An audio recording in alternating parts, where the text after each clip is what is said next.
नमस्कार। रात के 8 बज चुके हैं और समय हो गया है राष्ट्र धर्म का। आप सोच रहे होंगे कि मैंने लाइव चैनल पर डिबेट में भी मास्क क्यों पहना, लेकिन यकीन मानिए ये बेहद जरूरी है, क्योंकि कोरोना से हमारे देश में स्थिति सुधर नहीं रही है, हालात बेकाबू होते जा रहे हैं। हाँ, ये बात भी बिल्कुल सच है कि कोरोना से पिछले 2 दिनों में जो आंकड़े हैं उनमें जरूर कमी आई है। जो आंकड़े हैं वो अब 4 लाख को छू रहे थे, वो अब 3.5 लाख के करीब आ गए हैं, लेकिन मौतों का सिलसिला थम नहीं रहा। स्थिति गंभीर है, संभाल पाना सरकार के लिए चुनौती। अस्पतालों में ना बेड हैं और ना ऑक्सीजन और ना ही रेमडेसिविर, और ऑक्सीजन दिल्ली और एनसीआर में तो मरीजों को जबरदस्त परेशान कर रही है। कोरोना काल में ऑक्सीजन के लिए लंबी लाइनें लगी हैं, लेकिन लोग सिलेंडर के लिए भटक रहे हैं, और अगर सिलेंडर मिल जाए तो ऑक्सीजन के लिए खाक छान रहे हैं। यह नजारा दिल्ली से लेकर हर उस शहर का है जहां कोरोना का कोहराम मचा है। सवाल एक ही है और बड़ा है। सवाल ये कि कोरोना के इस हाल में क्या करें और क्या ना करें।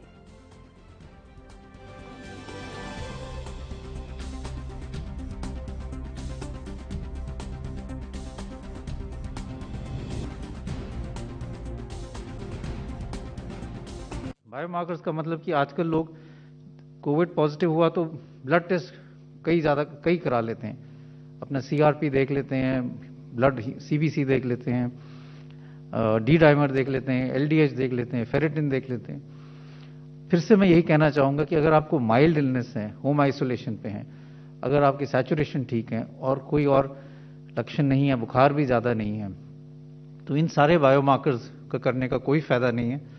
इससे पैनिक रिएक्शन ही ज़्यादा होगा। ये सारे बायोमार्कर्स एक्यूट फेज रिएक्टेंट है, मतलब अगर आपके बॉडी में कभी भी इन्फ्लेमेशन होगी तो ये बढ़ेंगे। अगर आपको फिंसी हुई, कोई जख्म हुआ, दांत में इन्फेक्शन हुआ, तो भी ये सब बायोमार्कर्स बढ़ेंगे, क्योंकि एक बॉडी का इन्फ्लेमेटरी रिस्पॉन्स है। तो इससे ये नहीं पता चलता कि आपकी बीमारी जो है वो बढ़ गई है। लोग ये घबरा जाते हैं कि मेरा सीआरपी बढ़ गया इसलिए अब मुझे स्टीरॉयड शुरू कर लेना चाहिए, और उससे ज़्यादा नुकसान हो जाता है। क्लिनिकल पॉइंट ऑफ व्यू से मैं 3-4 चीज़ें कहना चाहूँगा। सबसे पहले मैं उस बात पे टच करना चाहूँगा जो हम कहते हैं सीटी स्कैन और बायोमार्कर्स, क्योंकि उसका बहुत मिसयूज़ हो रहा है और वो नुकसानदेह भी हो सकते हैं। तो अगर हम देखें तो सीटी स्कैन आजकल बहुत ज़्यादा लोग करा रहे हैं, और ये सोचते हैं कि जब भी उनकी कोविड पॉजिटिव रिपोर्ट आई तो एकदम सीटी करा लें। सबसे मैं पहले ये कहना चाहूँगा कि शुरू में सीटी कराने का कोई फ़ायदा नहीं है। माइल्ड जो आपको अगर इन्फेक्शन है, माइल्ड कोविड है, तो सीटी से कोई फ़ायदा नहीं है। सीटी में कुछ पैचेस आएंगे। कई स्टडीज़ हुई हैं। एक स्टडी हुई है जिन्होंने एसिम्प्टोमेटिक लोगों में सीटी देखा, और ये पाया कि 30 से 40% एसिम्प्टोमेटिक लोग जिनको कोई लक्षण नहीं है, सिर्फ उनका कोविड पॉजिटिव है, उनके सीटी में भी कुछ पैचेस आते हैं और वो अपने आप बिना ट्रीटमेंट के ख़त्म हो जाते हैं। तो इसलिए सीटी कराने का कोई फ़ायदा नहीं है, स्पेशली अगर आपको माइल्ड इलनेस है, आप होम आइसोलेशन पे हो और आपकी सैचुरेशन ठीक है और कोई ऐसे कोई लक्षण नहीं है। दूसरा, इसका नुकसान समझने की ज़रूरत है। अगर हम एक सीटी कराते हैं, it is equivalent to almost 300 to 400 chest x rays. आपने एक सीटी कराया तो आप ये समझ लें कि आपने अपने 300 एक्सरे करा लिए चेस्ट के। और ये भी डेटा है, आईएई का भी, इंटरनेशनल एटॉमिक एनर्जी कमीशन का भी डेटा है, जो रेडिएशन प्रोटेक्शन इन मेडिसिन की बात करते हैं, कि बार बार स्पेशली यंगर एज ग्रुप में सीटी कराने से risk of cancer in later life increase. इतना ही नहीं, कोरोना से बचने के लिए तमाम तरह की जांच भी, उनका जो जंजाल है वो अब लोगों को परेशान कर रहा है। आपको और हमें सीटी स्कैन करवाना पड़ रहा है। जटिल जांच है, क्या ये करवाना बेहद जरूरी है? क्या सीटी स्कैन की जांच के साइड इफेक्ट्स बेहद खतरनाक हो सकते हैं? अब यह सवाल भी खड़ा हो गया है। आपने सुना, एम्स के डायरेक्टर रणदीप गुलेरिया ने भी यही कहा है कि बेवजह सीटी स्कैन बिल्कुल ना करवाएं, यह खतरनाक हो सकता है, इससे आपको कैंसर तक हो सकता है। देश में 24 घंटे में नए मामले तो थोड़े घटे हैं, लेकिन हाहाकार नहीं थमा। इलाज के हर उस तरीके पर बहस जारी है जिससे जरा से भी उम्मीद दिखती है कि लोग बच पाएंगे। इसी को लेकर आज हमारे साथ कई बड़े डॉक्टर्स मौजूद हैं, पूरा पैनल हमारे साथ मौजूद है। आज उनसे तमाम चर्चा करेंगे। बता दें कि हमारे साथ कोविड की स्टेज में चर्चा करने के लिए doctor Anup Kumar HOD urology Safdarjung hospital से मौजूद हैं, साथ ही अशोक सरवाल जी हैं, अध्यक्ष आईएमए अंबाला से। सर, दोनों का आपका मैं स्वागत करना चाहूंगी हमारे चैनल पर, और कोविड के लिए आज हम चर्चा करना चाहेंगे। सबसे पहला सवाल सीटी स्कैन पर है। जिस तरह से एम्स के डायरेक्टर ने बताया कि सीटी स्कैन से कैंसर तक हो सकता है, किस तरह का ये इलाज है, ये आप हमें बताइए सबसे पहले। जी तो मुस्कान जी, जैसे आपने बोला कि सीटी जो है टेस्ट का, इसके स्पेसिफिक इंडिकेशंस होते हैं कब हमें सीटी स्कैन कराना है। जी और इसके लिए सबसे पहले हम बताना चाहते हैं कि जो कोविड बीमारी है, इसके 85 to 90% लोग जो है माइल्ड और एसिम्टोमेटिक वाले फेज में ही ठीक हो जाते हैं। जी इनको सीटी स्कैन की जरूरत नहीं होती है। सिर्फ उन पेशेंट्स को सीटी स्कैन कराना पड़ सकता है जो मॉडरेट टू सीवियर कैटेगरी में जा रहे हैं। अब ये कैसे पता करें कि मॉडरेट टू सीवियर कैटेगरी है? तो उसके कुछ स्पेसिफिक प्रोटोकॉल एसओपीज बनाए हुए हैं। जो पेशेंट जिनको फीवर, हाई ग्रेड फीवर 7 दिन से ज्यादा परसिस्ट कर रहा है, नंबर 1, उनका ऑक्सीजन सेचुरेशन ड्रॉप कर रहा है, नंबर 2, नंबर 3 उनको सांस लेने में दिक्कत बढ़ने लग गई है, नंबर 3, और नंबर 4 उनको कुछ नए सिम्टम्स डेवलप हो जाएं, जी जैसे कि खांसी बहुत ज्यादा बढ़ जाए और चक्कर आने लग जाएं। ये कुछ सिम्टम्स हैं जिससे पता लगता है कि बीमारी प्रोग्रेस करके मॉडरेट कैटेगरी में चली गई है। और ये normally 7th day 8th day के बाद स्टार्ट होता है। तो इसलिए शुरू में तो सीटी स्कैन कराना बिल्कुल ही मिसयूज है सीटी स्कैन का। और इससे आप बिल्कुल जानते हैं कि रेडिएशन एक्सपोजर जो है वो 100 एक्सरे से भी ज्यादा हमें मिल जाता है। जी और अगर हम इसको कुछ कुछ अंतराल पे लगातार कराते रहें तो कैंसर होने का खतरा डेफिनेटली बढ़ जाता है। इसलिए पहली बात तो बिना चिकित्सक के सलाह के इसको टेस्ट कराना ही नहीं है, और जो जो एसओपीज बने उसको फॉलो करना पड़ेगा। तब हम इस तरह के मिसयूज से बच सकते हैं, पैनिक से बच सकते हैं, और जो ट्रीटमेंट के एसओपीज हैं वो फॉलो हुए तो पेशेंट को ज्यादा फायदा रहता है। जी अशोक जी, आपसे जानना चाहूंगी, आप ये बताइए कि सीटी स्कैन कब करवाना चाहिए? जिस तरह से अनूप जी ने भी बताया, तमाम चीजें उन्होंने बताई, सीटी स्कैन से कैंसर का खतरा भी उन्होंने बताया, लेकिन जिस तरह से गुलेरिया जी ने भी कहा था कि 300 एक्सरे के बराबर उसमें रेडिएशन होती है, ये बात कहां तक सही है सर? शुरू में बिल्कुल नहीं करवाना चाहिए। ये तो जब पेशेंट को सांस लेने में कोई प्रॉब्लम हो जी और जबकि डॉक्टर सलाह दे उसके बाद कराना चाहिए। ऐसे ही सबसे पहले सीटी स्कैन कराना वो इम्यूनिटी को भी आपके कम करेगा। और आप जैसे उन्होंने बताया 400-500 एक्सरे के बराबर है, 500 एक्सरे के बराबर है एक सीटी स्कैन। लेटर लाइफ में जो कार्सिनोजेनिक मतलब कैंसर होने का खतरा रहता है उससे।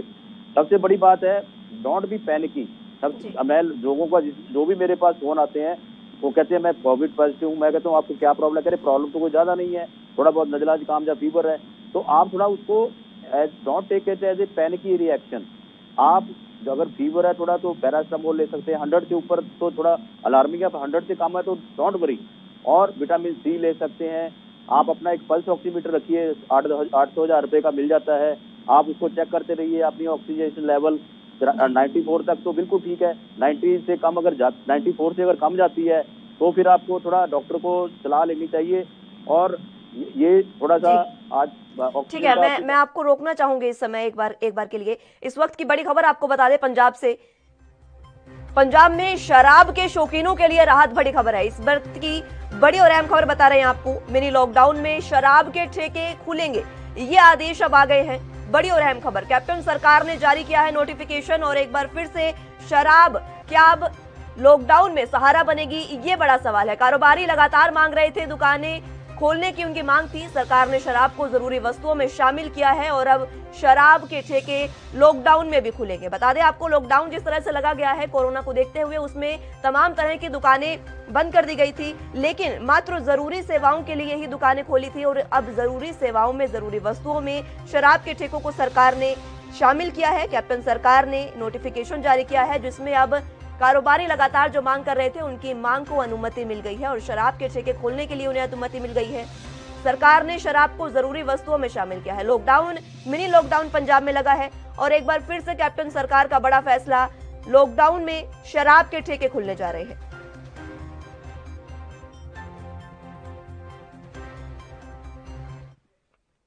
चलिए, तो इसके बाद वापस से एक बार अपने मुद्दे पर आते हैं। कोविड के लिए जिस तरह से तमाम स्थिति बढ़ती जा रही है, लोग पैनिक कर रहे हैं, उस पर हम चर्चा कर रहे थे। हमारे साथ गेस्ट मौजूद हैं। सर, आप अपनी बात पूरी कीजिए। अशोक जी। हाँ, यही मैं जो कह रहा था अभी, सबसे बड़ी बात ये है अभी पैनिक ही नहीं होना चाहिए। अगर आदमी पैनिक ही हो जाएगा, अभी पॉजिटिव हो गया, तो वो उसके लिए बड़ा हानिकारक सिद्ध होता है। और आपको जैसे पता है 90 से 85-90% लोग बिना किसी एडमिशन के, बिना कोई ज्यादा एक्टिव ट्रीटमेंट के ठीक हो जाते हैं। मेरे तो लोगों को यही सलाह है भी आप पैनिक ना होइए।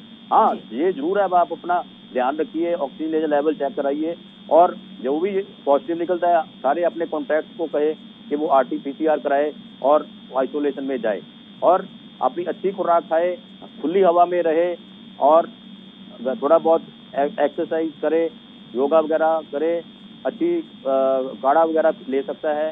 तो ऐसे में मतलब विटामिन सी और विटामिन D3 और अपना डोलो सिम्प्टोमेटिक ट्रीटमेंट लेके बिल्कुल स्वस्थ हो सकता है। कोई घबराने की जरूरत नहीं है। जो ये देख रहे हैं मीडिया में जो न्यूज आ रही है, इससे लोगों को और थोड़ा सा डिप्रेशन में हो जाते हैं।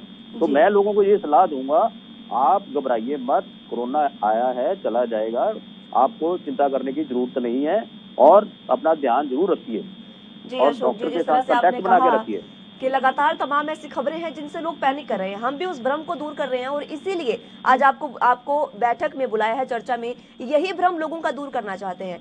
मैं सवाल आपसे लूंगी अनूप जी, जिस तरह से बताया अशोक जी ने कि लगातार लोग पैनिक करने की वजह से और ज्यादा बीमार हो रहे हैं, आप लगातार ऐसे पेशेंट्स से मिलते हैं, आप अस्पताल में हैं सफदरजंग से, लगातार ऐसे पेशेंट्स आपके पास आते हैं, किस तरह की परेशानी, किस तरह की समस्याएं लोग आपको बताते हैं? ज्यादातर पेशेंट जो हैं सुनी सुनाई बातों से ज्यादा भयभीत रहते हैं। उनको ऐसा लगता है कि फलाना में कोई आपकी को सडन डेथ हो गया, उस बात से उनको और ज्यादा परेशानी बढ़ जाती है। उनको लगता है कि कोविड जो है ऐसी बीमारी है कि सडन अनप्रेसिडेंटेड कुछ भी हो सकता है।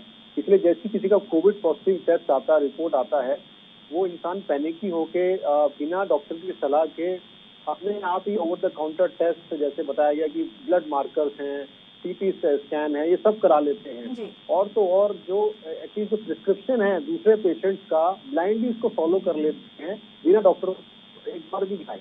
ये बहुत ही घातक चीज हो सकता है, क्योंकि इसमें जो प्रिस्क्रिप्शन लिखा जाता है किसी पेशेंट को, तो उसके प्रोफाइल के लिए लिखा जाता है।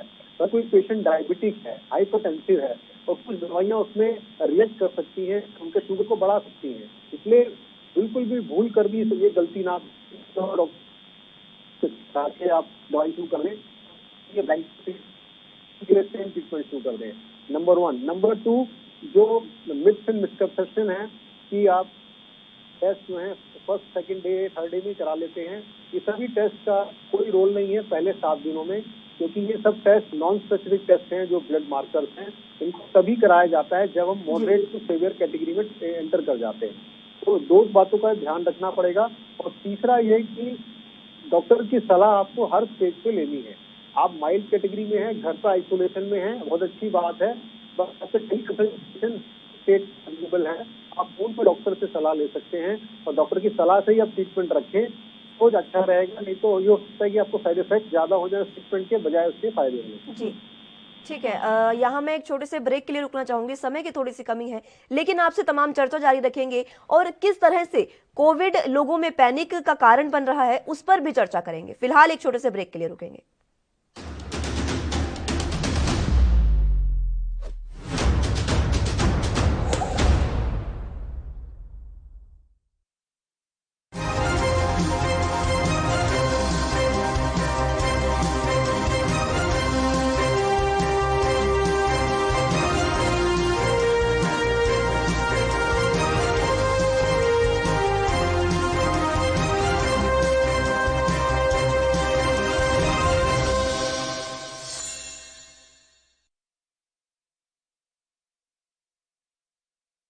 गुरु तेग बहादुर सिमरिया।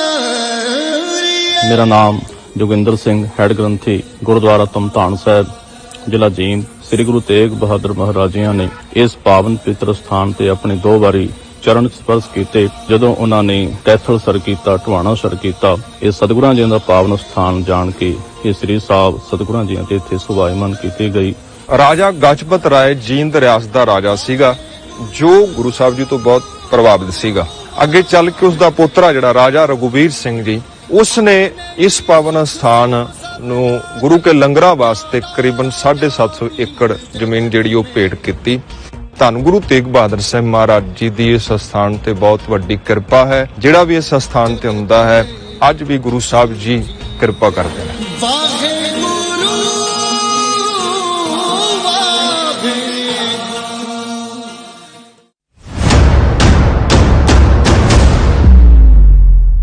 हक की बात दोपहर 12 बजे सिर्फ ANB न्यूज पर। क्या आप दुबले पतले कमजोर हैं? आपकी सेहत नहीं बनती, भूख कम लगती है, वजन नहीं बढ़ता? दरअसल मेन बात खाना पीना खाना नहीं है, मेन बात है खाया पिया लगना। और अगर खाया पिया लगेगा ही नहीं तो सेहत बनेगी कैसे?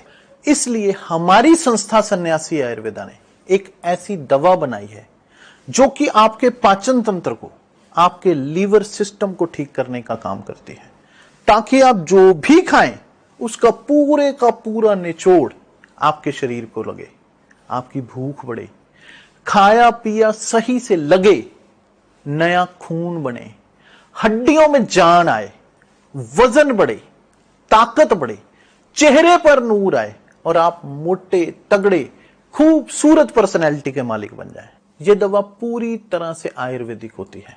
इसका शरीर पर कोई भी साइड इफेक्ट, कोई भी नुकसान या दुष्प्रभाव नहीं होता। लड़के लड़कियां दोनों इसका इस्तेमाल कर सकते हैं और पहले 15 दिन के अंदर ही आपको इसका असर महसूस हो जाएगा। सिर्फ 650 रुपए की पूरे 1 महीने की दवा होती है और आप इसे घर बैठे 01145454545 पर फोन करके दवा मंगवा सकते हैं।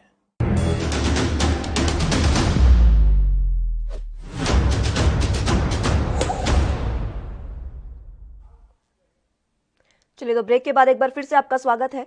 कोरोना से जिस तरह से स्थिति बेकाबू होती जा रही है, लोगों में जो भय है, भ्रम है, उसको दूर करने के लिए आज हमने ये विषय चुना है और इस पर चर्चा के लिए हमारे साथ तमाम गेस्ट मौजूद हैं।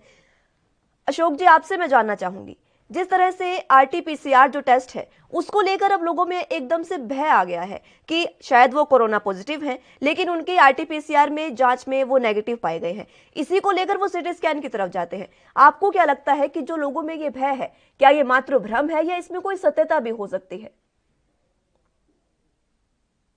कोरोना टेस्ट के लिए, पर इसकी भी लिमिटेशंस हैं। इसकी सेंसिटिविटी 75% है। अगर आपको कोरोना RT-PCR नेगेटिव है तो इसका मतलब ये नहीं है भाई आपको कोरोना नहीं हो सकता। अगर आपका पॉजिटिव है फिर तो पक्का ही है भी आपको कोरोना है। बट अगर आपको ऐसे भ्रम लगता है भी RT-PCR नेगेटिव है या कुछ ऐसे, CT स्कैन में जल्दी करवाऊं, ये बहुत ही गलत बात है। CT स्कैन तो आफ्टर 1 वीक और उसके बाद जब पेशेंट को कोई डॉक्टर एडवाइस करता है कि उसको सांस की प्रॉब्लम है, देखने के लिए भी लंग्स में कितनी डैमेज है, उसके बाद करवाना चाहिए। ऐसे शुरू में ही CT स्कैन कराना, जैसे हमने पहले भी बता रहे हैं भी, ये तो एक इम्यूनिटी को कम करता है, दूसरा कार्सिनोजेनिक है और ये 400-500 एक्सरे के बराबर एक CT स्कैन चेस्ट का होता है। आप अगर एक पहले शुरू में करा लोगे, उसके बाद हो सकता है फिर बाद में कराना पड़े, तो ये तो बहुत बड़ा एक डैमेज होगा लंग्स टिश्यूज के लिए, बॉडी टिश्यूज के लिए। तो CT स्कैन ऐसे तो जल्दी नहीं कराना चाहिए मेरी राय में। आप आना saturation, oxygen saturation, pulse oximeter लेके घर पे ही चेक करते रहिए। ठीक है, अगर प्रॉब्लम है तो हॉस्पिटल जाइए। हाँ, ये भी एक थोड़ी समस्या आ रही है ऑक्सीजन की हॉस्पिटल्स में। गवर्नमेंट को ये थोड़ा सा सुनिश्चित करना चाहिए कि हॉस्पिटल में ऑक्सीजन लोगों को जरूर मिले। हाँ, लोगों की ये कोऑपरेशन चाहिए भी वो अपने घर में सिलेंडर ना स्टोर करें, ताकि जिन लोगों को जरूरत है वो उनको मिल सके। अभी जैसे हमारे प्राइवेट हॉस्पिटल्स हैं जो नॉन कोविड पेशेंट्स ले रहे हैं, उन्होंने ये करा हुआ है, अभी जो प्लान्ड सर्जरी है वो अंबाला में अभी बंद है, तो बाकी दूसरी इमरजेंसी सर्जरी चल रही है। बट उनको, डॉक्टरों को यही भय रहता है भी अगर मेरे पास ऑक्सीजन खत्म हो गई तो फिर अगर ना मिली तो पेशेंट को प्रॉब्लम हुई तो वो hospital can be in trouble. तो ये सारी प्रॉब्लम्स आ रही हैं। गवर्नमेंट को ये चाहिए भी ऑक्सीजन पर्याप्त मात्रा में सभी हॉस्पिटल्स के लिए मुहैया कराए, ताकि डॉक्टर्स भी अगर बिना ऑक्सीजन के कोई पेशेंट का ट्रीटमेंट कैसे कर सकेंगे जिसको ऑक्सीजन की जरूरत है। हाँ, CT स्कैन की जो आपके क्वेश्चन किया वो तो बहुत ऐसे नहीं कराना चाहिए बिल्कुल। जी अनूप जी, जिस तरह से अशोक जी ने जिक्र किया ऑक्सीजन का कि लगातार जब ऑक्सीजन कम होती है तो डॉक्टरों को भी बहुत ज्यादा परेशानी होती है, आप मुझे ये बताइए कि किस तरह की परेशानी आपको देखने को मिलती है? क्योंकि ऑक्सीजन, जब एक पेशेंट इतना क्रिटिकल है कि उसको ऑक्सीजन की जरूरत है, उस समय आपको ऑक्सीजन जब नहीं मिल रही है तो आप क्या वो लेवल जो है वो अपनाते हैं, आप क्या तरीका अपनाते हैं जिससे आप मरीज को बचा सकें? देखिए बिल्कुल मुस्कान जी, ऑक्सीजन जो है कोविड-19 बीमारी में एकमात्र सबसे बड़ा हथियार है इस बीमारी को ठीक करने का। क्योंकि ऑक्सीजन की रिक्वायरमेंट तब पड़ती है जब हमारे मरीज का लंग जो है 50% ज्यादा डैमेज हो जाता है, इसलिए वो सांस लेना जो है नहीं पाता है, ऑक्सीजन को एयर से नहीं ला पाता है अपने लंग्स के अंदर और सर्कुलेशन ड्रॉप हो जाता है। ऑक्सीजन भी 2-3 प्रकार से दी जाती है। शुरू में हम मास्क से या नेजल कैनुला से लो फ्लो पे देते हैं, जैसे जैसे बीमारी बढ़ती है उसको हाई फ्लो की तरफ ले जाते हैं, और अगर बीमारी सीवियर चली है तो फिर उसको वेंटिलेटर पे डालना पड़ता है, और उसमें हाई फ्लो जो है ऑक्सीजन 40 लीटर पर मिनट तक देना पड़ता है। तो आप समझ सकते हैं कितनी ज्यादा रिक्वायरमेंट ऑक्सीजन की हो जाती है। तो अगर इसलिए ये इस समय ये बहुत जरूरी है कि सभी सरकार, देखिए सेंट्रल गवर्नमेंट ने तो अभी तक से पूरी तैयारी करके हर जगह ऑक्सीजन को डिस्ट्रीब्यूट कर दिया है, और कहीं ऑक्सीजन एक्सप्रेस जा रही है, कहीं बड़े बड़े कंटेनर्स लेके जा रहे हैं, वो सब प्रोसेस में है। लेकिन स्टेट और सेंटर के बीच में जो कोऑर्डिनेशन है, स्टेट गवर्नमेंट की भी एक रिस्पॉन्सिबिलिटी है कि इस ऑक्सीजन को जो मुहैया सेंट्रल करा रही है उसको हर एक प्राइवेट और गवर्नमेंट अस्पताल में पहुंचाए। तो हो यही रहा है कि हमारे पास टैंकर्स और सिलेंडर्स की कमी हो रही है। हर एक स्टेट में हम देखें ऑक्सीजन तो आ जाती है, ट्रेन में आ जाती है, और प्लांट्स में भी उन्होंने प्रोडक्शन बढ़ाना शुरू कर दिया है, लेकिन जो डिस्ट्रीब्यूशन ऑफ ऑक्सीजन है वो सबसे ज्यादा इसमें सफर कर रहा है। ऐसा जब किसी अस्पताल में होता है कि ऑक्सीजन सडनली खत्म हो जाती है, हम तो उस समय डॉक्टर्स जो है बिल्कुल हेल्पलेस फील करते हैं। डॉक्टर्स की जो मानसिक स्थिति होती है बहुत ज्यादा खराब हो जाती है, एंड उनको डिप्रेशन तक में चले जाते हैं कि आप देखिए मेरे सामने पेशेंट जो है क्रिटिकल हो रहा है, कुछ नहीं कर पा रहा हूँ। तो ये बहुत ही क्रिटिकल सिचुएशन होता है। उस समय फिर एडमिनिस्ट्रेशन क्या करता है, इधर हाथ मारता है, कहीं से सिलेंडर मंगाने की कोशिश करते हैं, SOS जारी करते हैं, आप जानते हैं सेव अवर सोल्स करके ट्विटर पर हर जगह प्राइवेट अस्पताल डालते हैं ताकि सरकार जल्दी उनकी बात सुने। तो ये ऐसी सिचुएशन ना आए, इसलिए बहुत जरूरी है कि स्टेट गवर्नमेंट इसको इंश्योर करे। अभी जिस समय हमारे पेशेंट इतने ज्यादा बढ़ रहे हैं, हर एक स्टेट में बढ़ रहे हैं, तो ऑक्सीजन की पर्याप्त ना सिर्फ हमें सप्लाई करनी है बल्कि इसको रिजर्व भी रखना है कि आने वाले 1 महीने में ऑक्सीजन की डिमांड और बढ़ने वाली है। इसलिए हमें उसको भी ध्यान में रखते हुए रिजर्व को बढ़ाना पड़ेगा, क्योंकि डॉक्टर इसमें हेल्पलेस हो जाता है। डॉक्टर हमारे नर्सेज, पैरामेडिकल वर्कर्स दिन रात बिना खाए पिए, बिना सोए, बिना छुट्टी लिए काम कर रहे हैं, लेकिन अगर हमारे पास अस्त्र नहीं होंगे तो हम मरीज का इलाज कैसे करेंगे। और कोरोना के लिए ऑक्सीजन से बड़ा जो है ट्रीटमेंट इस समय नहीं है। ऑक्सीजन सबसे इम्पोर्टेंट और बेसिक नीड है, उसके बिना आप कोरोना को ट्रीट नहीं कर सकते हैं। मॉडरेट और सीवियर कैटेगरी की हम बात कर रहे हैं। अच्छा अनूप जी, आपने एक SOS का जिक्र किया कि आप SOS के जरिए ट्विटर पर डालते हैं और सरकार से भी अपील करते हैं ऑक्सीजन की, तो क्या अपील जो आपकी की जाती है आपको उसी समय तुरंत जब आपको चाहिए तो आपको मदद मिलती है सरकार से? देखिए ये जितना नॉर्मली SOS जो होता है ये प्राइवेट हॉस्पिटल्स को डालना पड़ता है, क्योंकि जो प्राइवेट हॉस्पिटल्स है सबसे ज्यादा वही प्रभावित हैं इस समय, अगर हम दिल्ली की बात करें। और कई हॉस्पिटल्स में तो समय पर ऑक्सीजन पहुंच जाती है, बट अनफॉर्चुनेटली 2-3 अस्पताल ऐसे भी हैं, जैसे कि अभी आपने देखा गंगाराम है, जयपुर गोल्डन है, और इवन बत्रा हॉस्पिटल है, जहाँ पर अनफॉर्चुनेटली पेशेंट्स की डेथ हुई, इसमें डॉक्टर्स भी थे। ये बहुत मतलब इससे ज्यादा जो है शर्मनाक मैं बोलूंगा कि कुछ नहीं हो सकता है कि अगर ऑक्सीजन की कमी से पेशेंट मर जाए।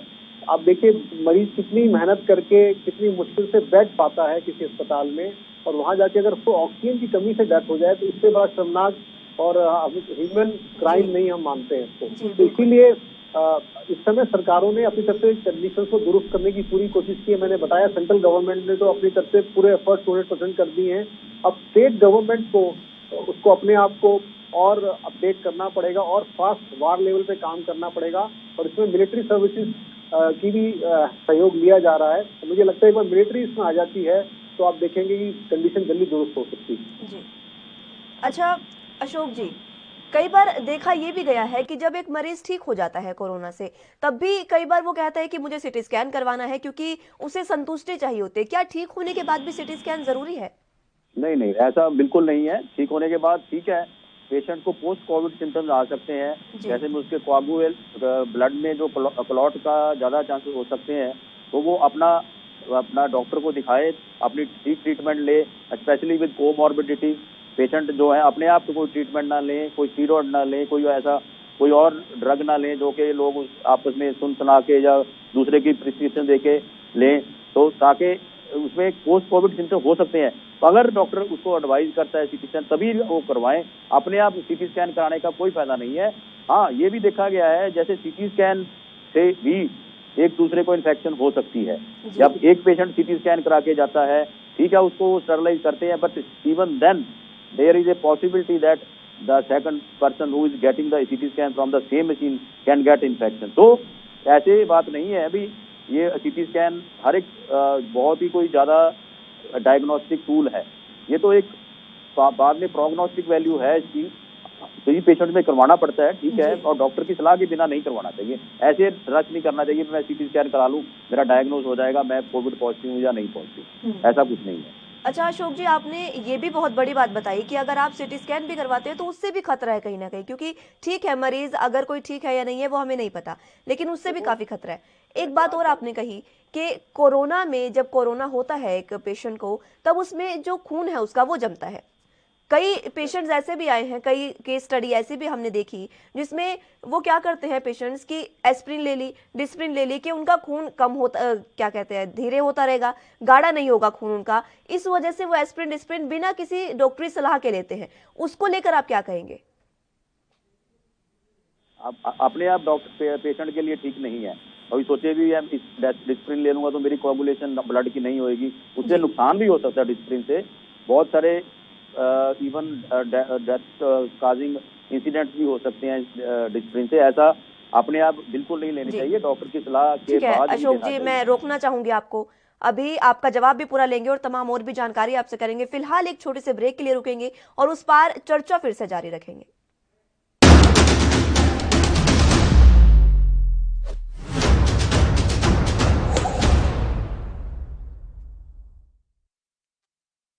क्या आप दुबले पतले कमजोर हैं, आपकी सेहत नहीं बनती, भूख कम लगती है, वजन नहीं बढ़ता? दरअसल मेन बात खाना पीना खाना नहीं है, मेन बात है खाया पिया लगना। और अगर खाया पिया लगेगा ही नहीं तो सेहत बनेगी कैसे? इसलिए हमारी संस्था सन्यासी आयुर्वेदा ने एक ऐसी दवा बनाई है जो कि आपके पाचन तंत्र को, आपके लीवर सिस्टम को ठीक करने का काम करती है, ताकि आप जो भी खाएं उसका पूरे का पूरा निचोड़ आपके शरीर को लगे, आपकी भूख बढ़े, खाया पिया सही से लगे, नया खून बने, हड्डियों में जान आए, वजन बढ़े, ताकत बढ़े, चेहरे पर नूर आए और आप मोटे तगड़े खूबसूरत पर्सनैलिटी के मालिक बन जाएं। यह दवा पूरी तरह से आयुर्वेदिक होती है। इसका शरीर पर कोई भी साइड इफेक्ट, कोई भी नुकसान या दुष्प्रभाव नहीं होता। लड़के लड़कियां दोनों इसका इस्तेमाल कर सकते हैं और पहले 15 दिन के अंदर ही आपको इसका असर महसूस हो जाएगा। सिर्फ 650 रुपए की पूरे 1 महीने की दवा होती है और आप इसे घर बैठे 01145454545 पर फोन करके दवा मंगवा सकते हैं।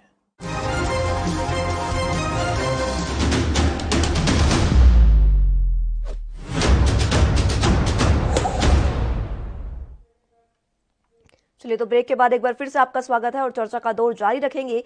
कोविड किस तरह से लोगों के लिए खतरा बना हुआ है, किस तरह से कोविड लगातार लोगों की जान ले रहा है, इस पर हम चर्चा कर रहे थे। अशोक जी, आप अपना जवाब दीजिए अब हमें।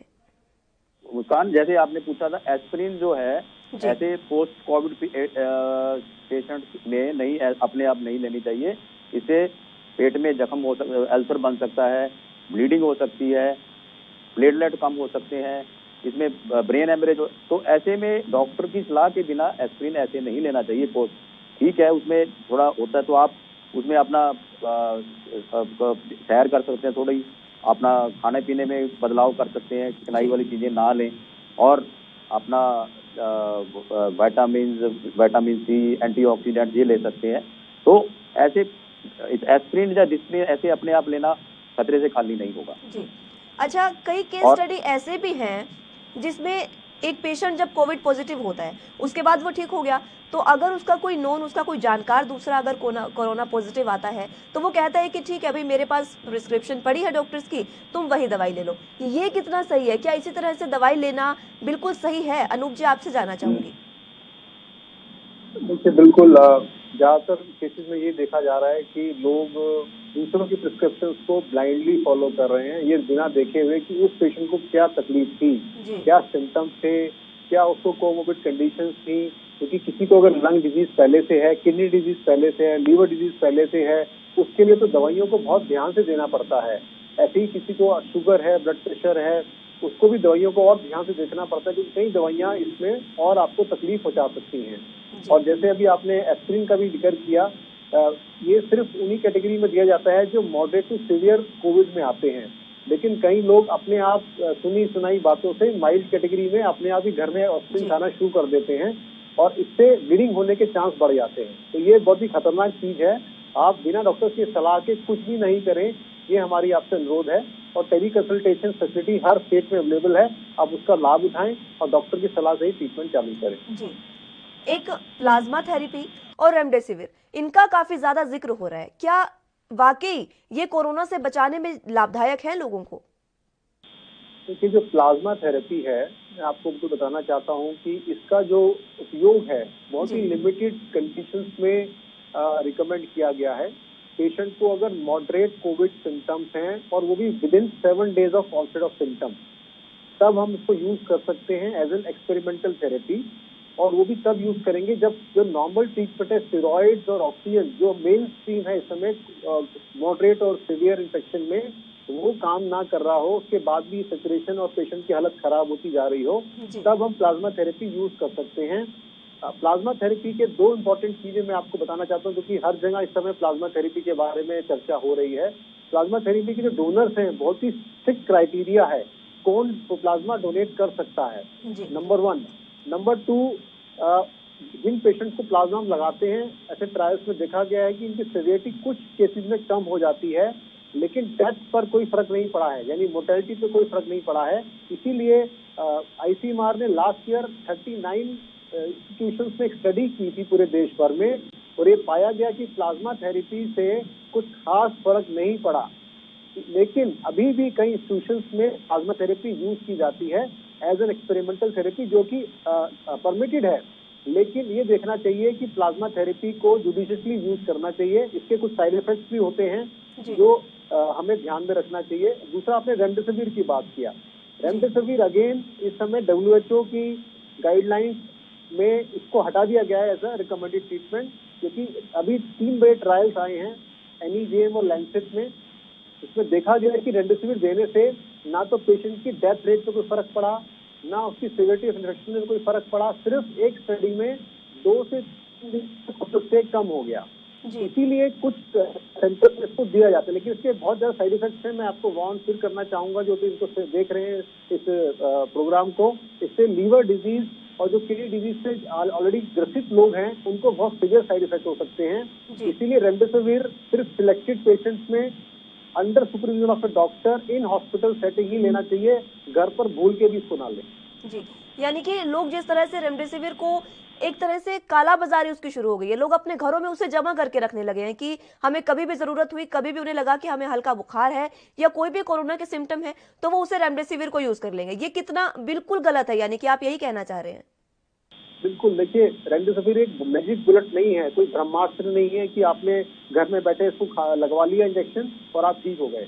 ये दवाई का कोई खास बेनिफिट नहीं मिलता। मैं फिर वही बोलना चाहता हूँ, पूरे वर्ल्ड में ये प्रूव हो चुका है। रेमडेसिविर सिर्फ सिलेक्टेड पेशेंट में हेल्प करता है और इसके स्पेसिफिक इंडिकेशंस हैं। अगर हमने इसको ओवर द काउंटर यूज करना शुरू कर दिया, जैसे अब हो रहा है, black marketing, hoarding, prices suddenly 1-1 lakh रुपए में बिक रहा है, बहुत ही शर्मनीय है, शर्मनाक चीज है जो इस समय हो रही है। और इसलिए सरकार ने इसका बहुत ही सख्ती से इसको निर्देश दिए हैं और अब इसके लोगों के ऊपर कार्रवाई हो रही है। और मुझे लगता है आने वाले दिनों में सारी डिस्ट्रीब्यूशन से सरकार के थ्रू होगी और उसके प्राइस पर भी कैपिंग कर दी गई है। जी, जैसा कि आपने कहा कि रेमडेसिविर कुछ ही मरीजों में लाभदायक होती है, कुछ ही मरीजों को बचा पाती है, तो बाकी के जो मरीज है जिन पे रेमडेसिविर अपना कोई भी असर नहीं देती, उनके लिए आपको क्या कहना चाहेंगे? उन पर किस तरह की आप दवाइयों का इस्तेमाल करते हैं? आपने स्टेरॉइड का भी नाम लिया, लेकिन स्टेरॉइड भी शरीर के लिए तो बिल्कुल सही नहीं है सर।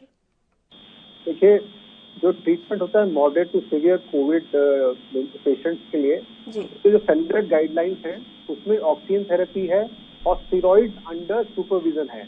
स्टेरॉइड्स भी डिफरेंट तरह के स्टेरॉइड्स होते हैं और डेफिनेटली स्टेरॉइड्स को सही टाइम पर यूज करना है। अगर हम बहुत जल्दी यूज कर लेते हैं तो पेशेंट की इम्यूनिटी को डाउन कर देते हैं, अगर हम बहुत लेट यूज करते हैं तो वो कोई फायदा नहीं करते हैं। तो appropriate use of steroid, appropriate dose eight appropriate stage, ये इसके 3 मंत्र होते हैं। और अगर स्टेरॉइड और ऑक्सीजन थेरेपी सपोर्टिव ट्रीटमेंट से पेशेंट की कंडीशन नहीं सुधर रही है, तब हम एक्सपेरिमेंटल थेरेपी पे जाते हैं, जिसमें प्लाज्मा थेरेपी, रेमडेसिविर, फेमिफ्लू और टोसिलिजुमैब, ये सारे एक्सपेरिमेंटल ट्रीटमेंट हैं। जब ये सब फेल होते तब हम उस पर जाते हैं। जी अशोक जी, आपके पास आना चाहूंगी। लगातार सबसे बड़ा सवाल जनता के मन में एक ही है कि कोरोना कब पीक पर आ सकता है। पीक हमने पिछले साल भी देखा कि इस तरह से होता है कि एक बार आंकड़े एकदम से बढ़े, अपनी पीक पर आकर वो धीरे धीरे घटने शुरू हो जाते हैं और उसके बाद हमने पहली लहर से काफी हद तक सफलता भी हासिल कर ली थी। लेकिन अब आपको क्या लगता है कि कोई डेट आप बता सकते हैं कि इस समय तक पीक आ सकती है कोरोना की? देखो मुस्कान, 10-12 दिन पहले मैं इसी चैनल पे बोल रहा था, उस टाइम मैंने वैसे एक अंदाजा लगाया था कि 30 अप्रैल को पीक आएगी, उसके हफ्ता एक बाद भी आ सकती है 7 मई को, क्योंकि अब जो लॉकडाउन लग रहा है उसके साथ थोड़ा इसमें गिरावट में आएगी। लोग कोविड अप्रोप्रिएट बिहेवियर फॉलो नहीं कर रहे थे, लापरवाही कर रहे थे, इसलिए इतना इंक्रीज हो गया। अब लकीली देखा गया है पिछले 2-3 दिन में, जैसे पहले 4 लाख हो गए थे, फिर 370, नाउ 350, तो थोड़ा डाउनवर्ड ट्रेंड शुरू तो हुआ है। मैं लोगों को ये विश्वास दिलाता हूँ कि जल्द ही इसका पीक आएगा। अभी तो हो सकता है और डाउनवर्ड ट्रेंड शुरू हो जाए और होता जाए, तो ये हो सकता है ये अभी आ चुका हो 30 को, पर और हफ्ता 10 दिन लग सकते हैं डाउनवर्ड ट्रेंड में। एग्जैक्ट डेट तो बताना बड़ा मुश्किल होगा, तो अभी एक या हफ्ता 10 दिन में ये और आ जाएगा और लोगों को ये राहत मिलेगी और लोगों को पैनिक नहीं होना चाहिए। देखो इसका एंड तो होना ही है। बिल्कुल। तो जिस तरह से पीक आपने कहा कि आने ही वाला है कुछ ही समय में, उसके बाद हालांकि पिछले 2 दिन में भी काफी घटे हैं आंकड़े, 4 लाख के करीब पहुंचने वाले थे, अब काफी घटकर 3.5 लाख के करीब हो गए हैं। हालांकि इस पर खुशी ज्यादा जाहिर नहीं की जा सकती, लेकिन क्या लगता है कि इसके बाद आंकड़े लगातार घटते चले जाएंगे या फिर एक बार फिर से आंकड़े एकदम से उछाल की तरफ जाएंगे? नहीं, देखो अभी ये तो कहना बहुत मुश्किल होगा, अभी ये अब घटने शुरू हो गए तो घटते ही जाएंगे जी। पर अब हफ्ता 10 दिन और भी लग सकते हैं, क्योंकि काफी स्टेट्स में लॉकडाउन हो गया है और लोग अब घर पे ही रह रहे हैं। इससे केसेस में कमी आने में फर्क तो पड़ेगा और लोगों को मतलब ऐसे इम्यूनिटी बनेगी, हर्ड इम्यूनिटी आएगी और उधर से वैक्सीनेशन का प्रोग्राम भी चल रहा है गवर्नमेंट का। तो देखो पीक तो अभी हफ्ता 10 दिन और लग सकता है, तो ऐसे में मतलब डाउनवर्ड ट्रेंड तो शुरू होगा। और ये भी देखा जाता है भी अगर एक बार बहुत तेजी से बढ़ते हैं मामले कोविड के, तो वो गिरते भी एकदम काफी तेजी से हैं। तो इसलिए लोगों को पैनिक नहीं होना, खुश होना चाहिए भी, ये अच्छे दिन आएंगे। जी अरूप जी, आप लगातार मरीजों के बीच में रहते हैं, आप क्या कहेंगे, आपका पीक पर क्या कहना है? बिल्कुल, इस समय जो नंबर्स हमारे बढ़ रहे हैं, ऐसा लगता है कि पीक जल्दी ही आने वाला है और हम ये उम्मीद करते हैं कि अगले 2 से 3 हफ्ते में हम उस पीक की तरफ बढ़े। लेकिन ये तभी हो पाएगा जब हम एक्सपोजर को लिमिट डाउन कर देंगे। इससे मेरा मतलब है कि आप देख रहे हैं कई स्टेट्स में लॉकडाउन स्टार्ट हो चुका है, लोगों को उसमें सहयोग करना पड़ेगा। अगर लोग अपने आप को घर में कर्फ्यू को लगा के खुद ही बैठ जाएं, तभी हम इस पीक को जल्दी अचीव करेंगे, नहीं तो ये नंबर्स बढ़ते जाएंगे, मई के बाद भी बढ़ सकते हैं। तो मुझे लगता है अगर जनता सहयोग करती है सरकार का, तो हम अगले 2 से 3 हफ्ते में पीक को अचीव कर सकते हैं। लेकिन पीक आने के बाद भी मैं वार्न करना चाहूंगा कि 2 से 3 हफ्ते केसेस जो हैं और ज्यादा रहेंगे, फिर ये नीचे आने शुरू हो जाते हैं। तो इसलिए हमें 1 महीने की तैयारी अभी से करके रखनी पड़ेगी। जी अच्छा अनूप जी, एक सवाल और आपसे। जिस तरह से हमने पहले देखा कि लगातार तमाम डॉक्टर सभी यही कह रहे हैं कि पिछली जो पहली कोरोना की लहर थी उससे कई ज्यादा घातक ये दूसरी कोरोना की लहर है। पिछली बार हमने लॉकडाउन लगाकर कहीं ना किसी हद तक सफलता पा ली कोरोना से बचने में, लेकिन ये जो दूसरी लहर है, क्या मात्र लॉकडाउन एक ऐसा सहारा है जिससे हम इस पर भी सफलता पा सकते हैं या और कुछ भी हमें इसके लिए करना होगा? जो सेकंड वेव है डेफिनेटली फर्स्ट वेव से ज्यादा इस समय घातक सिद्ध हो रही है भारत के जी। लिए। इसके कई कारण हैं। नंबर सबसे कारण एक तो ये हम देख ही रहे हैं कि जनता ने नियमों का पालन नहीं किया और एक्सपोजर ज्यादा बढ़ गया गैदरिंग शुरू से। एक तो नंबर 1 है ही। दूसरा जो कारण हम बोल रहे हैं वो है म्यूटेंट स्ट्रेन, जो कि कई स्टेट्स में पाए गए हैं। पहले हम डबल म्यूटेंट स्ट्रेन की बात करते थे जो B16117 था, और अब इसके बाद ट्रिपल म्यूटेंट स्ट्रेन की बात हो रही है। और हाल ही में अभी कल परसों में ये खबर आई है कि वाइजैक में एक नया स्ट्रेन डेवलप हुआ है जो कि ज्यादा और घातक सिद्ध हो रहा है वहां पर उस लोकल एरियाज में। तो इस म्यूटेंट स्ट्रेन से क्या होता है, वो हमारी जो नॉन नेचुरल इम्यूनिटी हमारे अंदर बन गई थी वो उसको एस्केप कर जाता है, और इसलिए वो उन पेशेंट्स को भी रीइंफेक्ट कर रहा है जो कि लास्ट ईयर इन्फेक्ट हुए थे। नंबर 1। नंबर 2, एक इन्फेक्टेड इंसान नॉर्मली 2 से 3 लोगों को कोरोना फैला सकता है नॉर्मली, लेकिन जो म्यूटेंट स्ट्रेन है अगर उससे कोई ग्रसित है तो 4 से 5 को फैला सकता है। इसको बोलते हैं R0 फैक्टर, यानी कि reproductive rate of the virus. ये इसके वजह से ही आप देख रहे हैं कि ये परिवारों से परिवारों में एक को होता है, पूरा परिवार इसमें ग्रसित हो जाता है, पूरी कम्युनिटी इसमें ग्रसित हो रही है। ये बहुत कॉमन देखा जा रहा है। ये मेन कारण है अलॉन्ग विद द हमारे लोगों की लापरवाही की इस समय हमारी जो सेकेंड लेयर है जो आई है वेव, वो बहुत ज्यादा खतरनाक हो गई है। इसीलिए ये बहुत जरूरी है कि हम इसको ज्यादा कड़ाई से पालन करें। सोशल वैक्सीन नंबर 2, और नंबर 3 हमें रखना है अपना इंफ्रास्ट्रक्चर को बिल्डअप करते रहना है, क्योंकि 1 महीना मैंने बताया बहुत क्रिटिकल है भारत के लिए। जी अनूप जी, जिस तरह से आपने नए स्ट्रेन का जिक्र किया, अभी हैदराबाद से भी ये खबर सामने आई है कि वहां पर बब्बर शेरों में भी कोरोना फैल गया है। पहला ये मामला है जब इंसानों से जानवरों तक कोरोना पहुंचा। ऐसा लास्ट ईयर भी ऐसे कुछ रिपोर्ट आए थे कि कुछ डॉग्स में और पेट एनिमल्स में कुछ केसेस आए थे, लेकिन ये नॉर्मल रूट ऑफ ट्रांसमिशन नहीं है। नॉर्मली ये जो वायरस है ये ह्यूमंस में ही सर्वाइव करता है और ह्यूमन टू ह्यूमन ही जाता है। ये बहुत ही एक्सेप्शनल केसेस हैं जब हम एनिमल्स में 1 या 2 केस देख रहे हैं। वर्ल्ड में अभी तक 3 या 4 ही केस हुए जिसमें ऐसा देखा गया है। लेकिन इसका मतलब ये होता है कि ये एक संभावना है, क्योंकि हम जानते हैं वायरस तो आया तो एनिमल से ही है, एनिमल से बैट से ओरिजिन होके अब ह्यूमंस में आ गया है। अब ट्रांसमिशन ह्यूमन टू ह्यूमन हो रहा है, लेकिन ये आगे जाके अगर और म्यूटेट हो जाए तो हम नहीं कह सकते कि आगे जाके एनिमल से फिर वापस जा सकता है, एनिमल में भी स्प्रेड कर सकता है। और इसलिए ये बहुत जरूरी है कि हम अपने पेट एनिमल्स को भी इससे बचा के रखें, और उससे ज्यादा जरूरी है कि हम अपने नियर एंड डियर जो ह्यूमंस हैं हम उसका ज्यादा ध्यान रखें। जी अशोक जी, आपसे सवाल लेना चाहूंगी, जिस तरह से कोरोना धीरे धीरे फैल रहा है, अलग अलग राज्यों में अलग अलग समय पर हम इसके केसेस बढ़ते देख रहे हैं, आपको क्या लगता है कि जो पीक का समय है क्या वो पूरे समूचे देश में एक साथ होगा या राज्य में अलग अलग समय पर आ सकता है? नहीं, ये तो अलग अलग राज्यों में थोड़ा पीक का फर्क तो पड़ सकता है। जैसे महाराष्ट्र में ये पहले शुरू हुआ, दिल्ली में बाद में आया।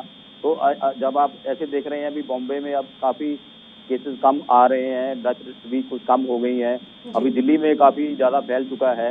तो सारे देश में एक साथ पीक तो शायद नहीं आएगा, अलग अलग आएगा।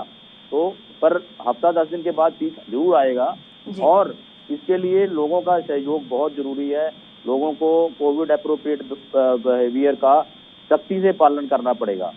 और मेरा गवर्नमेंट से भी आगे को सजेशन है कि हेल्थ बजट पे ज्यादा जो एलोकेशन दी जाए, ताकि ऐसे में लोगों को अपने अच्छे से नियर एंड डियर वंस को सामने असमर्थ व्यवस्था में बिना ऑक्सीजन के मरते देखना एक इंडिविजुअल के लिए, एक डॉक्टर के लिए बहुत ही एक दुर्भाग्यपूर्ण स्थिति होती है।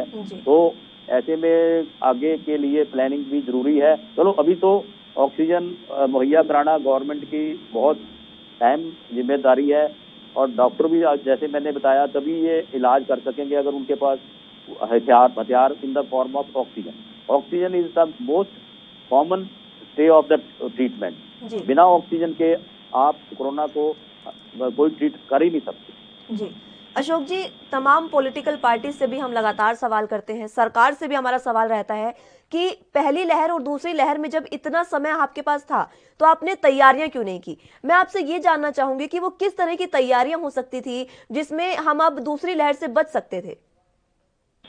सबसे पहले तो मैं देखो गवर्नमेंट को तो कहूंगा, पर लोगों का सहयोग इसमें बहुत ज्यादा जरूरी है। जी। जो लोगों ने इतने गैदरिंग्स की, इतना मतलब कोविड अप्रोप्रिएट बिहेवियर नहीं फॉलो किया, वो तो चलो है ही है। गवर्नमेंट तो ये कर सकती थी कि हॉस्पिटल्स में वेंटिलेटर्स की और सुविधा मिलती, जैसे हर एक हॉस्पिटल में गैस ऑक्सीजन प्रोडक्शन का प्लांट लगता और हॉस्पिटल बेड और बढ़ सकते थे दिल्ली में और जगह और हमारे सारे हॉस्पिटल्स में, जैसे कि और डॉक्टरों को इस कोविड के बारे में अच्छी ट्रेनिंग मिल सकती थी। और जो मेडिसिन है, वैक्सीन थोड़े से ज़्यादा लोगों को लग जाती तो फिर इतना नुकसान ना होता। और दवाइयाँ भी जो जैसे रेमडेसिविर, चलो हालांकि WHO ने इसको अपनी लिस्ट से निकाल दिया है, जैसे लोग पीछे भाग रहे, और मेडिसिन और दूसरी मेडिसिन भी ज़्यादा मात्रा में उपलब्ध हो सकती थी। तो ऐसे में गवर्नमेंट की रिस्पॉन्सिबिलिटी, थोड़ा उनको भी रिस्पॉन्सिबिलिटी से और ज़्यादा बेड्स बढ़ाने चाहिए थे और वेंटिलेटर ऑक्सीजन की व्यवस्था करनी चाहिए। जी अनूप जी, आपसे सवाल करना चाहूंगी, स्टेरॉइड का आपने जिक्र किया था, किस तरह से काम करता है स्टेरॉइड हमारे शरीर में जाकर, कि मतलब अगर हम इसे ज्यादा अमाउंट में लेते हैं तो जाहिर सी बात है साइड इफेक्ट बहुत ज्यादा होते हैं, लेकिन कितना अमाउंट इसका आप देते हैं जिससे इसमें साइड इफेक्ट भी ना हो, और किस तरह से ये शरीर में काम करता है और कोरोना से लड़ने में लोगों की सहायता करता है? हमारे शरीर के अंदर इंफ्लेमेटरी रिस्पॉन्स स्टार्ट हो जाता है, वो लंग्स में सबसे पहले स्टार्ट होता है और लंग्स के बाद होता है ब्लड के ऑर्गन को होता है। एक तो इन्फ्लेमेशन होता है, नंबर 2 क्लॉट्स बने जिसकी वजह से blood supply to vital organ खत्म होने लग जाते हैं, किडनी, ब्रेन, सारे ऑर्गन होते हैं। जो स्टेरॉइड होते हैं वो एंटी इंफ्लेमेटरी ड्रग्स होते हैं, ये इन्फ्लेमेशन को सप्रेस कर देते हैं। तो इसको हम एक लिमिटेड, अगर हम बहुत ज्यादा डोज में देंगे तो उसके बहुत ज्यादा दुष्परिणाम होते हैं। हो जाता है कि बॉडी में पानी को रिटेंशन कर देके पेशेंट का हाइपरटेंशन यानी ब्लड प्रेशर बढ़ जाता है, शरीर में सूजन आ सकती है और तो और पेशेंट की इम्यूनिटी और डाउन कर सकते हैं, जिससे कोविड और ज्यादा स्प्रेड हो सकता है। इसीलिए इसको लिमिटेड डोज में ही देना जरूरी है और इसके एसओपीज बने हुए हैं। वो एसओपीज पूरे वर्ल्ड में बिल्कुल सेम एसओपीज है कि कितना डोज कैसे देना है, कैसे मॉनिटर करना है और समय समय पर उसको डोज को एस्केलेट भी करना पड़ता है अगर बीमारी कंट्रोल नहीं हो रही, और डोज को डी एस्केलेट भी करना पड़ता है। नंबर 2, जब हम दवाई देते हैं उसके बाद हम सडनली इसको बंद नहीं करते हैं स्टेरॉइड्स को, इसको धीरे धीरे करके टैपर करके तब बंद करते हैं, क्योंकि अगर हम सडनली इसको बंद कर दें तो उसके भी दुष्परिणाम होते हैं। तो ये इसलिए एक ऐसी दवाई है जो अपने आप तो कोई मरीज ले ही नहीं सकता। नंबर 1, डॉक्टर्स की सलाह वो भी अस्पताल में ही ले सकता है। इसका सिर्फ role moderate to severe COVID बीमारी में है, माइल्ड कोविड में इसका कोई रोल नहीं है, ये सबको ध्यान से रखना चाहिए। जी अच्छा अनूप जी, एक सवाल और आपसे, लगातार हम मास्क पहनने की अपील लोगों से करते हैं, लेकिन मेरा आपसे सवाल ये है कि क्या जब हम घर परिवार में अपने घर परिजनों के साथ रहते हैं तो क्या उस समय भी हमें मास्क पहनना जरूरी है, और क्या जैसे हम किसी से बात करते हैं तब मास्क पहने, घर पर हम अगर सोते टाइम भी क्या मास्क पहनना जरूरी है? मुस्कान जी, बहुत इम्पोर्टेंट आपने क्वेश्चन पूछा है। अभी पिछले 1 महीने के अंदर ही जो ये नई रिसर्च आई, इसको लैंसेट में प्रकाशित किया गया, उसमें ये देखा गया है कि जब हम एक कोविड पॉजिटिव पेशेंट बात भी करता है तो उसके मुंह से माइक्रो जो सोल्स निकलते हैं, एरोसोल सोल्स निकलते हैं, वो 5 नैनोमीटर से कम होते हैं और वो हवा में कुछ घंटे तक सरवाइव कर सकते हैं। इसका मतलब ये हुआ कि अगर एक कमरे में 4 लोग बैठे हैं और वो दूर दूर भी बैठे हैं और कोई इंसान बिना मास्क के बोल भी रहा है तो भी वो सारे पार्टिकल्स को हवा में फैला रहा है, और दूर बैठा हुआ जो इंसान है वो उस हवा के जरिए उससे प्रभावित हो सकता है, उसमें वायरस जा सकता है। इसीलिए अब घर में भी ये सलाह दी जा रही है कि आप घर में भी मास्क पहन के रहें। घर के अंदर भी आपको नहीं पता है कि आपके किस फैमिली मेंबर को कोविड हो सकता है, क्योंकि अभी भी 85 से 90% लोग एसिम्प्टोमेटिक हैं। तो घर में भी आपको मास्क पहन के रखना है, नंबर 1।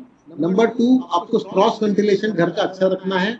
सोते समय मास्क पहनने की जरूरत नहीं है, लेकिन ये जरूर ध्यान रखें कि सोए तो उस समय भी डिस्टेंसिंग मेंटेन करके रखें, क्योंकि इस समय जैसे मैंने बताया एयरबोर्न वायरस है, इसलिए अगर आप थोड़ा दूरी बना के घर में भी रखेंगे और क्रॉस वेंटिलेशन अच्छा रखेंगे। मास्क आपको डबल लेयर का पहनना पड़ेगा। मैं एक बार दोबारा इसको रीइंफोर्स करना चाहता हूँ, सिंगल कपड़े लेयर मास्क से कुछ नहीं होगा। डबल कपड़े का मास्क पहने या सर्जिकल मास्क के ऊपर एक कपड़े का मास्क लगा ले, वो आपको ज्यादा प्रोटेक्शन देगा as compared to single layer of कपड़े का मास्क। जी, लेकिन कई बार हम जैसे देखते हैं कि कई लोगों के घर ज्यादा बड़े नहीं होते हैं, वो अपनी सोशल डिस्टेंसिंग जो है वो घर में मेंटेन नहीं कर सकते। कुछ लोग एक कमरे में ही अपना गुजारा कर रहे होते हैं, उनके लिए किस तरह से वो अपनी सहायता कर सकते हैं? देखिए, ऐसा बिल्कुल आप सही कह रहे हैं। हमारे देश में ऐसे कई लोग हैं जिनके पास ये लग्जरी नहीं है कि वो अलग अलग कमरों में सो पाए। उनके लिए मेरे को यही सलाह मैं उनको देना चाहता हूँ कि अपना कमरों, अगर एक कमरा भी है, उसके खिड़कियां को और क्रॉस वेंटिलेशन को ऑन करके खोल के रखें और मास्क तो लगा के रख ही सकते हैं। नंबर 2, नंबर 3 कि आप अपने हाथ को समय समय पर धोते रहें, क्योंकि अभी भी जो है जो हम फोमाइट बॉर्न इन्फेक्शन की बात पहले कर रहे थे वो पहले से कम हो गया है, लेकिन अभी भी एक सोर्स है। तो अगर आप अपने एक कमरे में भी रहते हैं, वेंटिलेशन अच्छा रखें, मास्क हमेशा बना के यूज करके रखें, और नंबर 3 हाथ समय समय पर धोते रहें। अगर आप ये 3 चीजों को ध्यान रखेंगे, आपके कोरोना होने के चांसेस कम हो जाएंगे। और नंबर 4 डेफिनेटली वैक्सीनेशन, वो आपको लगवाना बहुत जरूरी है। जब ये दोनों चीज मिल जाती है तो कोरोना का खतरा काफी कम हो जाता है। जी, अच्छा, एक सवाल और, अभी हमने खबर भी पढ़ी थी कि पंजाब में भी अल्कोहल को जरूरी वस्तुओं में शामिल कर दिया है। आप लगातार मरीजों से मिलते हैं, क्या वाकई अल्कोहल जो है वो कोरोना से बचाने में लोगों की सहायता कर रहा है? क्योंकि मुस्कान जी, आपके चैनल के माध्यम से मैं सभी दर्शकों को अपील करना चाहूंगा, बिल्कुल अल्कोहल का सेवन ना करें। कोरोना काल में अल्कोहल लेने से आपकी इम्यूनिटी डाउन हो जाती है, कोरोना होने का इन्फेक्शन का चांस बढ़ जाता है, कोरोना की सीवियरिटी बढ़ जाती है। देखिए, सरकारों की अपनी मजबूरियां हो सकती हैं अल्कोहल को शॉप को खोलने का, बिकॉज इससे इकोनॉमी प्रभावित होती है। मैं उस विषय में नहीं जाना चाहता, बट एज ए डॉक्टर मैं बताना चाहता हूँ कि शराब को बिल्कुल आप ना पिए कोरोना काल में। ये आपके लिए जहर से भी ज्यादा बदतर चीज है। और मैंने कई पेशेंट्स को देखा है कि वो शराब कोरोना काल में भी और कोरोना होने के बाद भी घर में पी रहे हैं, और उनकी हालत क्या हुई है वो हम ही जानते हैं। इसलिए आपको सबसे एक अपील है, शराब को बिल्कुल सेवन बंद कर दीजिए कोरोना काल में। ये आपके लिए बहुत ज्यादा घातक सिद्ध होगा। और इसका ट्रीटमेंट जो है कोरोना का जो हम करते हैं, कई बार वो भी इसके ऊपर फेल हो जाता है, क्योंकि बहुत सीवियरली प्रोग्रेस करता है डिजीज, और सीधा जो है आपको रिक्वायरमेंट आईसीयू की आ जाती है। इसलिए बिल्कुल शराब से दूर रहें। जी, अशोक जी, आपके पास आना चाहूंगी। ऑक्सीजन लेवल 94 स्टैंडर्ड बताया जा रहा है, 94 तक आपको पैनिक करने की जरूरत नहीं है, लेकिन अगर 94 से मान लीजिए कि 90, 91 तक ऑक्सीजन लेवल आता है, तो क्या वाकई पैनिक करने की जरूरत है? उस समय पैनिक लोग करें या फिर मात्र डॉक्टर के पास जाकर वो ठीक हो सकते हैं? देखो, 94 तो बिल्कुल ठीक है, पर 90 तक भी कोई ऐसा बहुत ज्यादा सीरियस बात नहीं है। हाँ, उसमें ऐसे में डॉक्टर से कांटेक्ट तो बनाना चाहिए और देखना चाहिए। इवन 90 तक भी कोई बहुत ज्यादा अलार्मिंग नहीं है, और 90 से कम तो थोड़ा फिर उसमें फिर ऑक्सीजन की जरूरत पड़ती है। और मेरा लोगों को यही सलाह है कि आपने घर में आप वेंटिलेशन का ध्यान रखें, थोड़ा सोशल डिस्टेंसिंग बढ़ाएं, अपने घर में दूर दूर थोड़ा बैठें। अगर किसी को भी थोड़ा बहुत सिम्टम्स है वो टेस्ट करवाए और उसी टाइम आइसोलेट हो, और अच्छी खुराक खाएं, पानी बहुत पीते रहें, अपना फ्लूइड लेवल बहुत अच्छा रखें, और थोड़ी बहुत हवा में टहलें, सैर करें, व्यायाम करें, तो आपको कोरोना से ज्यादा प्रॉब्लम नहीं आने वाली। और जहाँ भी किसी लोगों को अपना मौका मिलता है, अपनी वैक्सीनेशन जरूर कराइए। और बाकी तो जो भी ट्रीटमेंट लेना है आप अपना टीवी देख के ऐसे अपने आप को डिप्रेशन में ना जाइए। जी, अच्छा, वैक्सीनेशन का आपने जिक्र किया, लोगों में अभी भी काफी भय है वैक्सीनेशन को लेकर।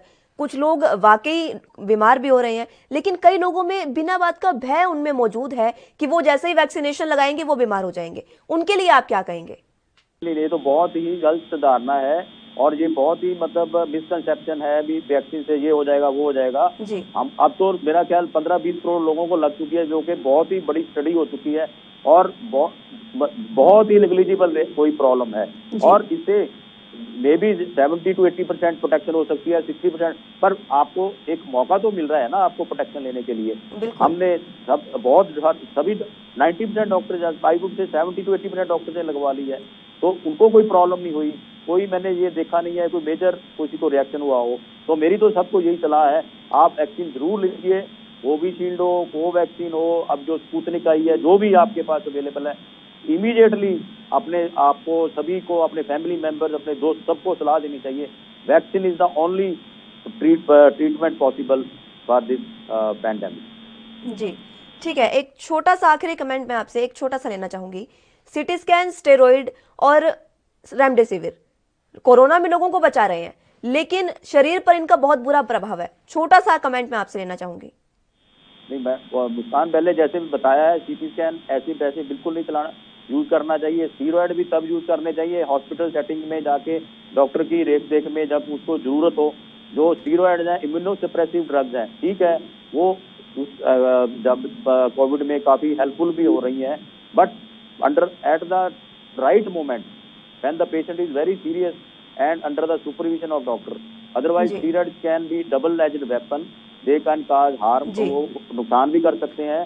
फायदा तो देखो होता ही है जिनमें जहाँ पे इंडिकेटेड है, लाइफ सेविंग है, बट अपने आप ऐसे मतलब स्टीरॉयड यूज होने चाहिए। रेमडेसिविर का WHO ने तो अब उसमें लिस्ट से निकाल दिया है। ठीक है, बहुत बहुत शुक्रिया अशोक जी, बहुत शुक्रिया अनूप जी हमारे साथ जुड़ने के लिए, और लोगों में जो भय है उसको दूर करने के लिए आपका बहुत शुक्रिया, क्योंकि तमाम आपसे बातें की हैं हमने और लगातार आपने वो चीजें बताई जो लोगों के सवाल थे। लोगों में काफी भय था इसको लेकर, रेमडेसिविर को लेकर, स्टेरॉइड को लेकर, और एस्प्रिन और डिस्प्रिन को लेकर भी लोग बिना बात के, बिना प्रिस्क्रिप्शन के जब ले रहे थे, वो भी उनमें भय था। उसको क्लियर करने के लिए बहुत शुक्रिया आप सभी का। फिलहाल के लिए मेरे साथ बस इतना ही। आप जुड़े रहिए एएनबी न्यूज के साथ। नमस्कार।